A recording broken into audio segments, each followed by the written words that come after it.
Indiana basketball just wrapped up their first game of the season, defeating Florida Gulf Coast 69-63, and it was a lot closer than most expected. Kyler, what kind of did you see? Yeah, just first of all, it was a very ugly game, like you expected. Indiana really struggled with this one. You got to look at the defensive rotations. You got to look at the defensive end to start off things.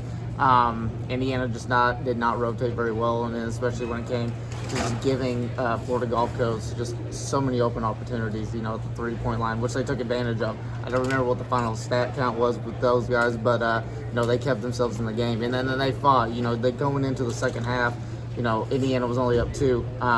Florida Gulf Coast very well had a chance to win this game, and they believed it too. So that was the main thing. Indiana got down 6, but Michael Woodson called the timeout at that point. They scored a basket, and then the defense really picked up, and that's really the main thing. Is once they were communicating on defense, and they were making the plays, they were making the adjustments, making the rotations. The game kind of changed. Got a little scary at the end there.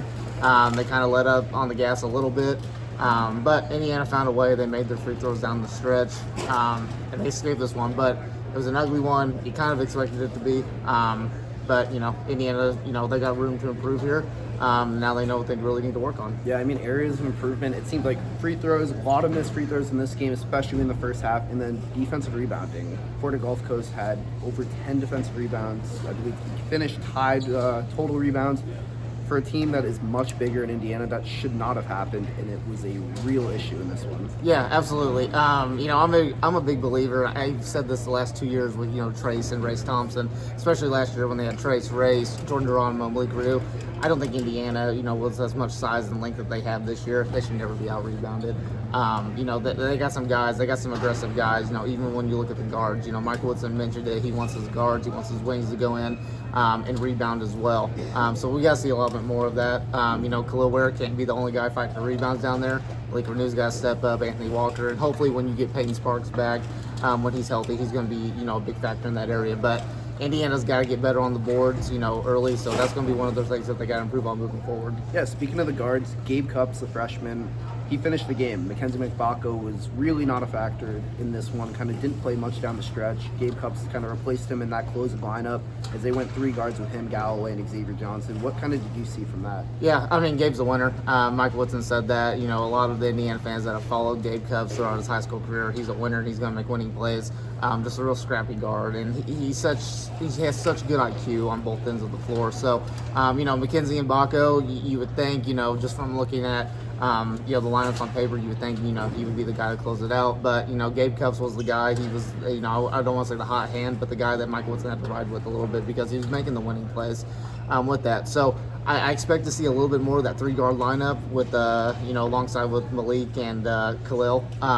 It looked like it was pretty effective. Depending on certain matchups, you'll see that. But, they played really well, that 3-guard lineup. Don't be shocked to see it moving forward a lot of times. Yeah, Cupps is a smaller guy. A lot has been made of. Will be able to guard at the next level, at this level. And his defensive IQ made up for so much today. It really kept them in it. He was in the right spot defensively.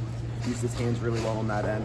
But you mentioned the forwards, Khalil Ware and Malik Renew. They seem to really be the catalysts in this one. What kind of did you see from the front court for Indiana? Yeah, they stepped up, when they needed to. Those guys played extended minutes. Like I said, not having Peyton Sparks there, you only look at really Anthony Walker as kind of the guy to kind of give them breaks. You would have hoped Caleb Banks would have came in and helped them out as well, but he just did not play a factor in this game.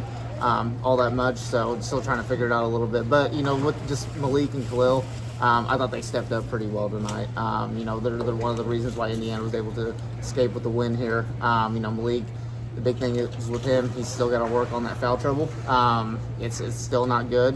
He's getting a lot of ticky-tack fouls and everything. He's gambling too much or whatever. But Khalil Ware, we've only seen a small sample size. We've seen him against one Division I team and then obviously 2 exhibition games. But his motor, what he's bringing on the floor for this Indiana team, it's pretty cool to watch, and it's there's a lot of upside with him. He rebounds, he's defending. I think he had 3 blocks. One of them ended in the 5th row down there. He seems tuned in and everything, and he's wanting to get better, and you can see that.